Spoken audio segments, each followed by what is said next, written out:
खव्यामधील भेसळ रोखण्याची मागणी स्वराज्य अभियानच्या वतीने जिल्हाधिकारी आणि अन्न व औषध विभागाकडे निवेदन देऊन करण्यात आली आहे। दीपावली सणात मिठाई, पेढे, बर्फी, गुलाबजामुन, कुंदा, बासुंदी यासारख्या गोड पदार्थांची मोठ्या प्रमाणावर मागणी असते। या पदार्थांचा मुख्य कच्चा माल म्हणजे खवा असून या काळात प्रचंड मागणी वाढते। वाढत्या मागणीचा गैरफायदा घेत अनेक ठिकाणी खव्यामध्ये भेसळ केली जाते। ही भेसळ आरोग्यासाठी घातक ठरत असल्याने तातडीने कार्यवाही करण्याची मागणी सुराज्य अभियानाच्या वतीने जिल्हाधिकारी आणि अन्न व औषध विभाग यांच्याकडे निवेदनाद्वारे करण्यात आली।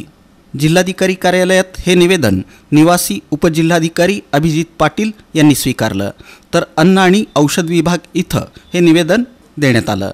या प्रसंगी उद्योजक किशोर पुकाळे, सागर बापट आणि सुराज्य अभियानचे दत्तात्रय पिसे उपस्थित होते। दीपावलीच्या अगोदर सर्वत्र गोड पदार्थाची खूप मागणी असते। उदाहरणार्थ बर्फी, कुंदा, गुलाबजामुन या सगळ्या पदार्थाच्या मध्ये महत्त्वाचा घटक असतो तो म्हणजे खवा। आणि याच निमित्ताने या कालावधीमध्ये खव्यामध्ये प्रचंड प्रमाणामध्ये भेसळ केली जाते। या प्रचंड मागणीचा दुरुपयोग केला जातो, नागरिकांना फसवलं जातं।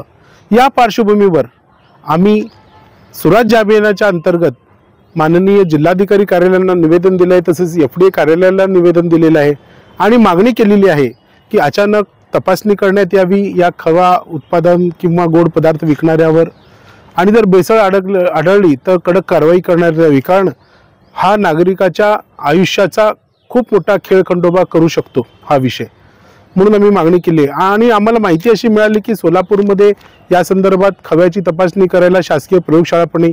वस्तुतः आजच्या तंत्रज्ञानाच्या युगामध्ये अशा प्रयोगशाळा प्रत्येक शहरामध्ये असणं आवश्यक आहे आणि असे सोलापूरमध्ये पण प्रयोगशाळा व्हावी, लवकरात लवकर खव्याची तिथे तपासणी व्हावी अशी आम्ही मागणी केलेली आहे। आम्ही आशा करतो की या दीपावलीमध्ये नागरिकांना भेसळमुक्त खवा मिळेल।